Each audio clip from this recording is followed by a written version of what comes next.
Hello मेरे प्यारे प्यारे दोस्त, मेरे प्यारे प्यारे विद्यार्थियों। हम लोग हाइट एंड डिस्टेंस से संबंधित प्रॉब्लम बना रहे थे। पिछले दिन एक सवाल बना भी चुके हैं, है ना। आज सोचते हैं कुछ और सवाल बनावे हाइट एंड डिस्टेंस से संबंधित। हाइट एंड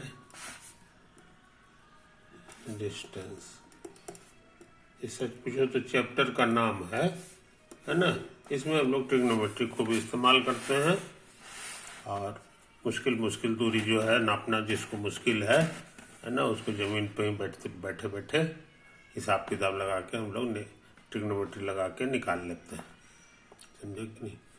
तो अगला क्वेश्चन पे दिमाग लगावे कि क्या कहता है। हम उतारेंगे नहीं, छपा हुआ है।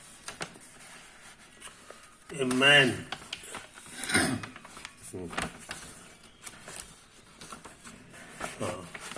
देखो, ये फ्लैग स्टाफ वाला भी सवाल बना चुके हैं, है ना। और एक तो इधर वाला भी कुछ बनाया है ना, ये वाला सवाल भी बनाया हुआ है पिछले वीडियो में, तो ये गुड लगा दिए हैं। अभी हम लोग दिमाग लगाने जा रहे हैं इस पे, अगला क्वेश्चन पर। A man wishes to find the height of a church spire which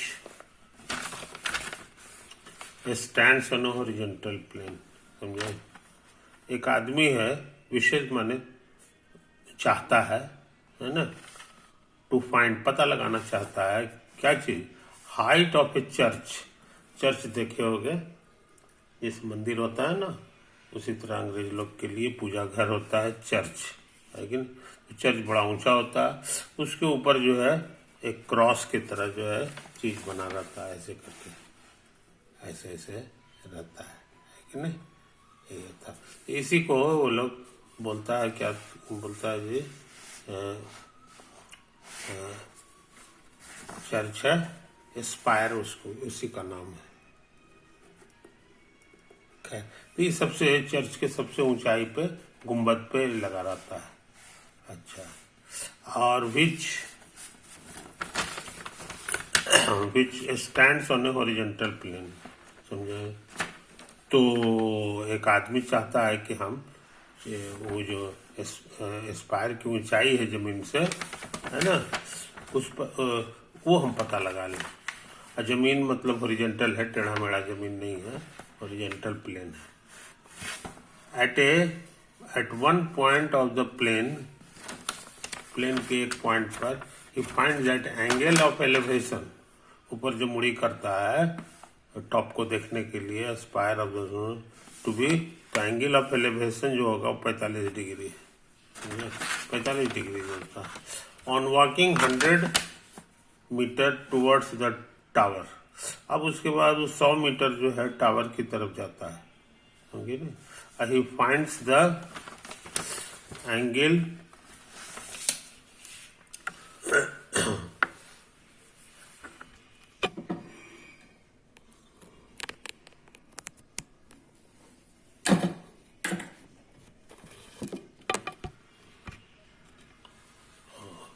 वो जो है एंगल जो है क्या तो पता है। Find the angle to be elevation to be 60, पहले 45 डिग्री था, अब 60 डिग्री हो गया। Deduce the height of the tower, तो टावर की ऊंचाई क्या है पता लगाना है। And also his original distance from the foot of the spire, है कि नहीं। तो हम लोग तेजी से फोटो बनावे। ये हमारा जमीन है, हाँ यही है कि नहीं। ये हमारे लिए हॉरिजॉन्टल है,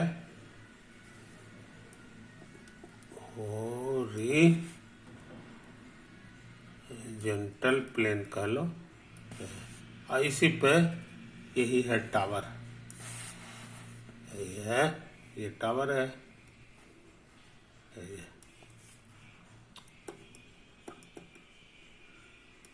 अच्छा, और यहीं पे तो ऊपर में हमारा स्पायर लगा हुआ,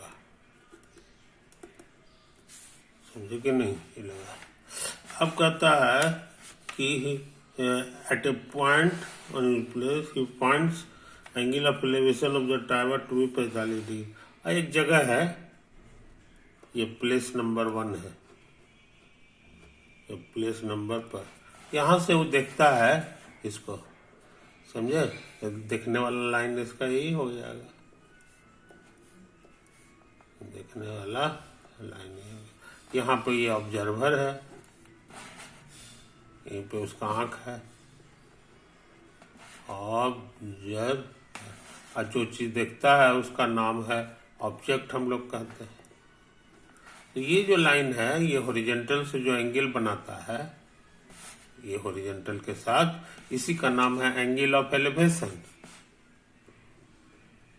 एंगल ऑफ एलिवेशन, एलिवेशन माने ऊपर रहेगा ना ऑब्जेक्ट, तो एलिवेशन कहेंगे। अगर ऑब्जेक्ट कभी कभी नीचे भी रहता है तो इसी हालत में डिप्रेशन बोलते हैं। क्या बोलते हैं? Angle of depression. तो यहाँ सब ऑब्जेक्ट मेरा ऊपर है, इसीलिए एंगल ऑफ एलिवेशन कहता है। ये कितना है क्वेश्चन में लिख दिया है, समझे। He finds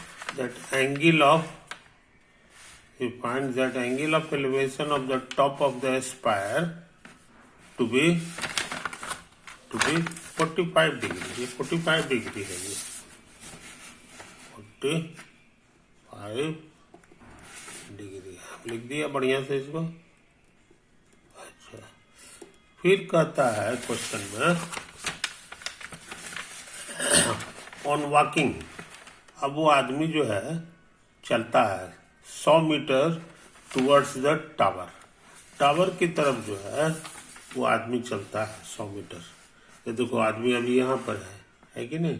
अब 100 मीटर चलेगा टावर पर, टावर यही टावर है, इसकी तरफ जाएगा, मैंने इधर नहीं जाना है, उसको इधर जाना है। इधर चलते चलते वो यहाँ पहुंच गया, मान लो, है ना। यही हो गया सेकंड पोजीशन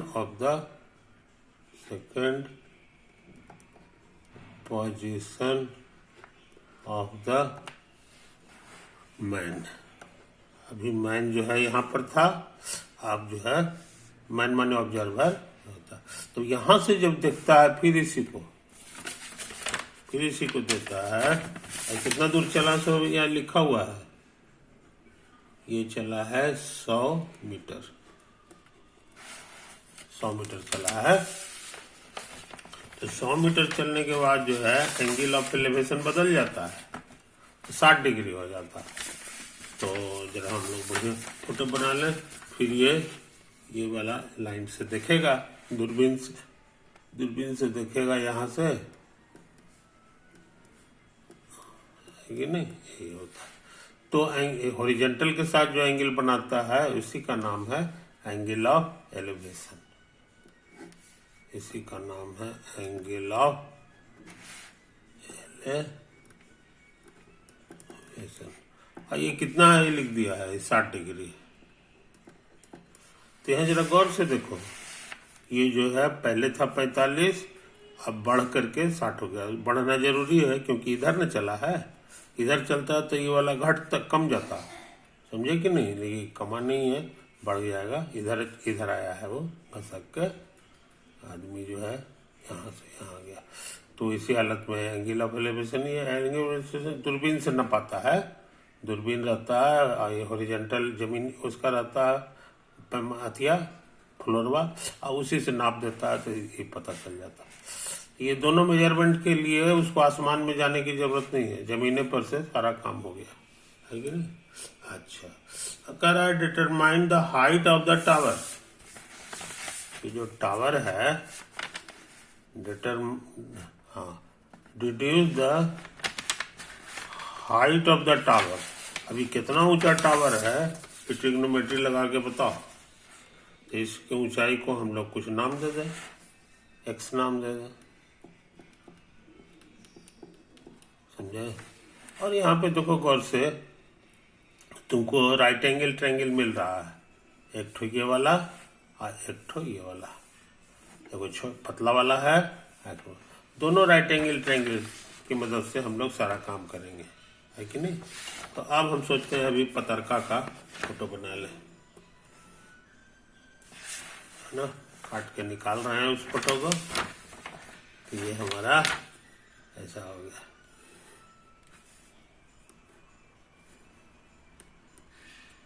टावर की ऊंचाई को x नाम दे दो, जो हमको पता लगाना है।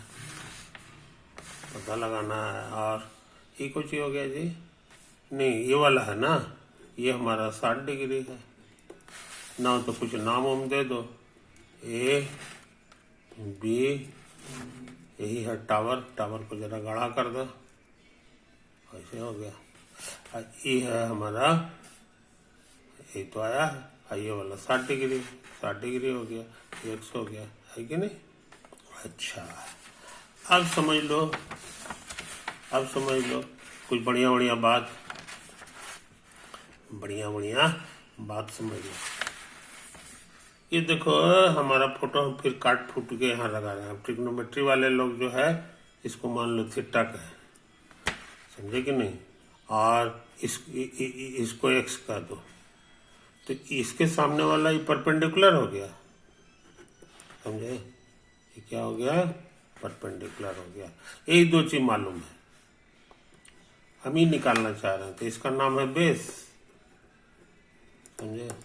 तो बेस को हम लोग लिखेंगे x, जो हमको मालूम है, अब बटे x हटा देंगे न के लिए नीचे भी लिखना होगा, अब बेस को यहाँ लिखना होगा। आई बात समझ में। अच्छा, x गुना ये बेस है, और नीचे वाला क्या है, x इसको परपेंडिकुलर कहते हैं,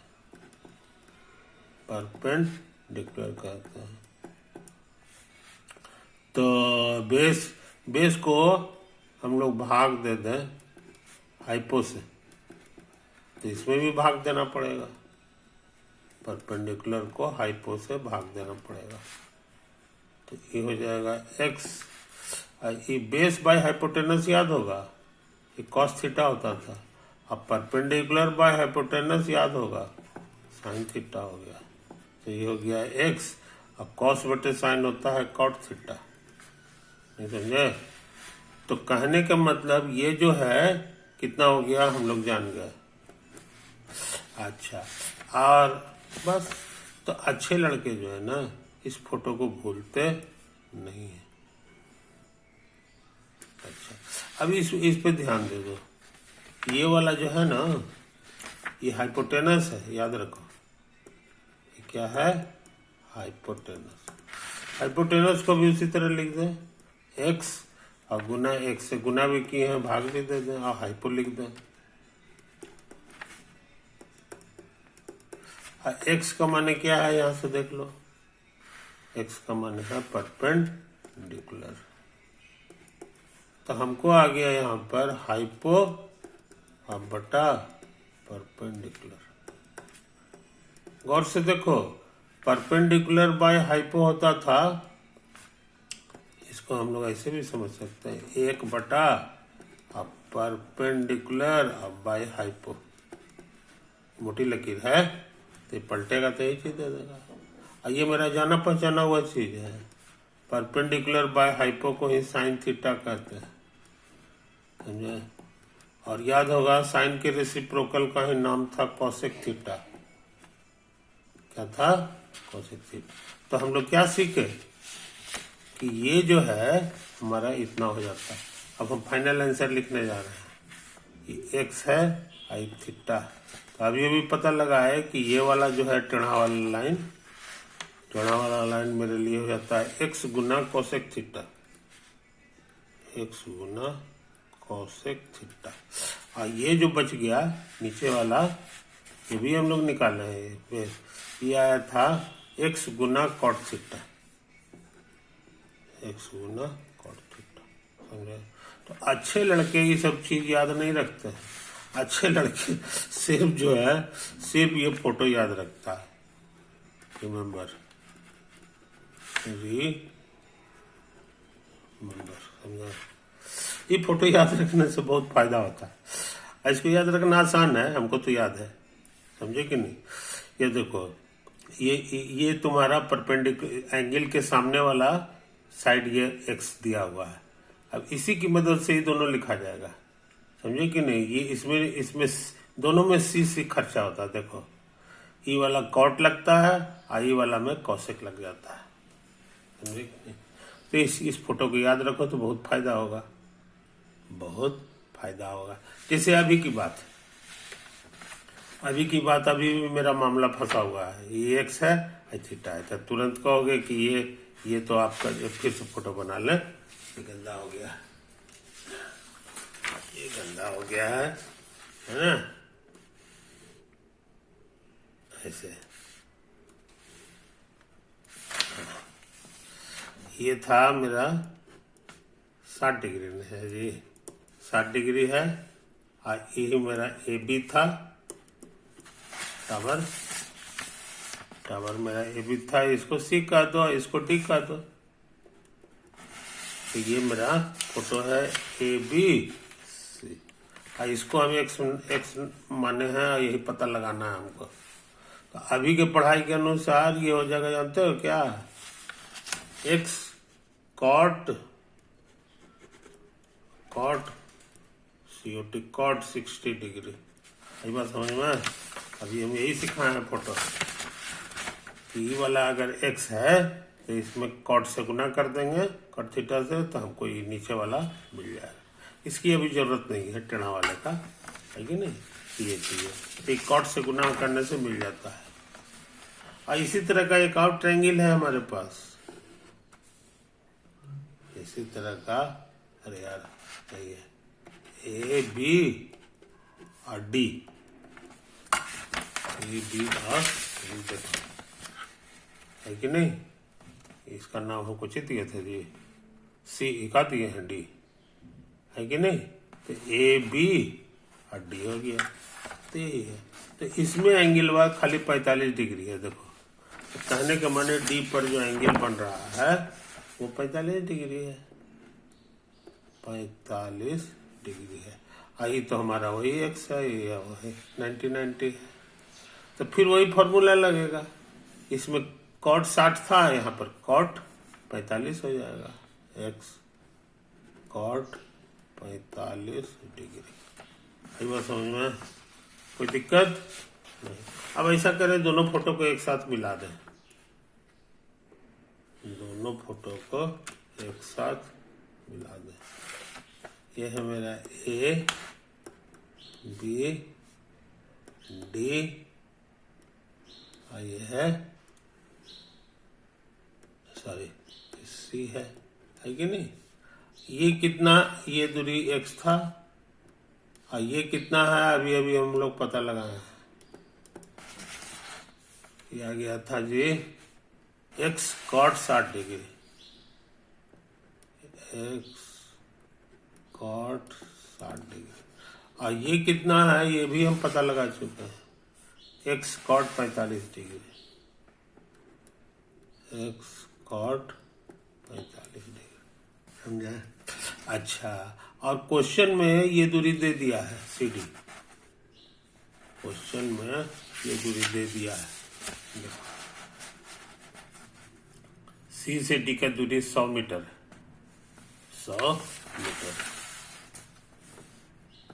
तो हमको इक्वेशन मिल गया, इक्वेशन मिल गया कि इस समुच्चय में इतना घटा देंगे तो 100 मीटर दे देगा। So from question x cot 45 degree minus x cot 60 degree, इसमें से कम कर देंगे तो ये बच जाएगा 100 मीटर, समझे। इक्वेशन मिल गया हमको। इसमें एक्स कॉमन तो हो जाएगा कॉट 45 डिग्री और माइनस कॉट 60 डिग्री, समझे। यही तो आया। अब इसको गौर से देखो, तो एक्स निकालना है तो एक्स बराबर हो जाएगा जी 100 मीटर, और बटा में यही लिखा जाएगा कॉट 45 डिग्री और माइनस कॉट 60 डिग्री। कोई दिक्कत नहीं। अच्छा, अब कॉट 45 क्या होगा? तो कॉट माने होता है कॉस, कॉस बटे साइन,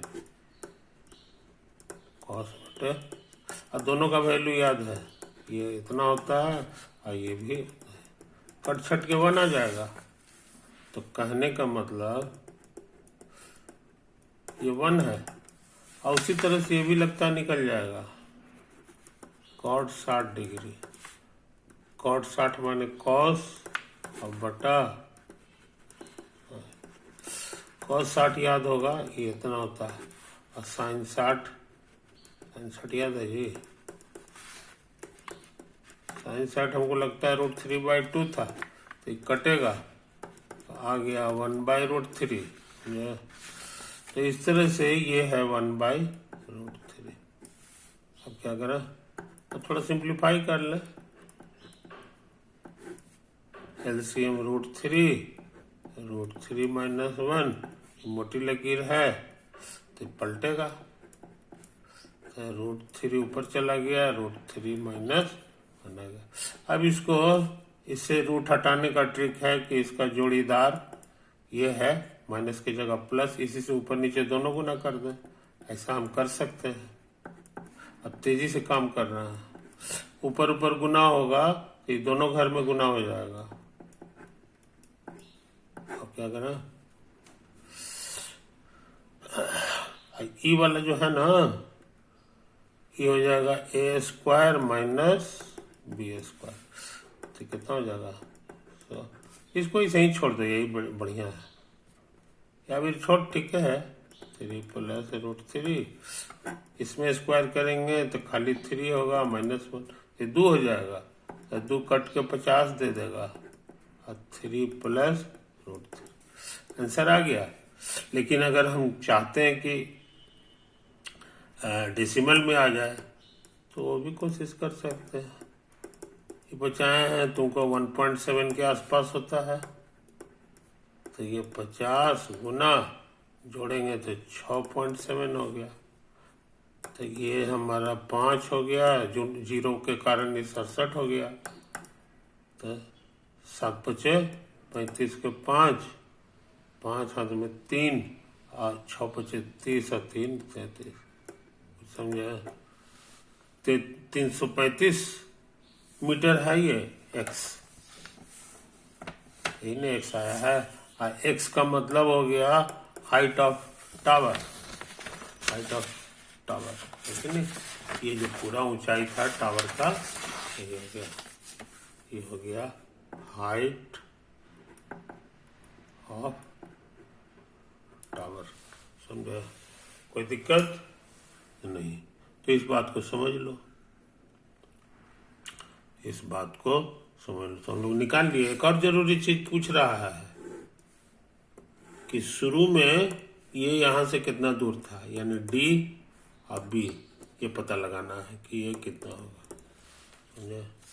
ये हम पता लगा दिए, ये हम पता लगा दिए, ये मेरा एक्स है, और ये एंगल डी पर 45 डिग्री बन रहा है, समझो, 90 बन रहा है। तो बताना आसान है कि ये कितना बनेगा, तो दोनों का जोड़ 90 आना चाहिए, 90 आ गया है, 90 आना चाहिए, तो ये भी 45 होगा। तो दोनों एंगल अगर सेम हो जाए तो ज्योमेट्री कहता है कि दोनों बराबर होगा, यानी बी डी भी एक्स के ही बराबर होगा। एक्स मेरा निकाला हुआ है 335 मीटर, समझे? तो कहने का मतलब ये खतरनाक सवाल हम लोग बना लिए। तो हाइट एंड डिस्टेंस का एक कमाल है कि इंजीनियर जमीने पे रहता है, खाली दूरबीन से देखेगा, है ना, और थोड़ा स्केल से मेजर करते रहता है, और फीता लेके जमीन पर, और तुमको बहुत सा ऊंचाई वाला चीज जो है बिना उस पर गए हुए वो नाप देगा। ओवर।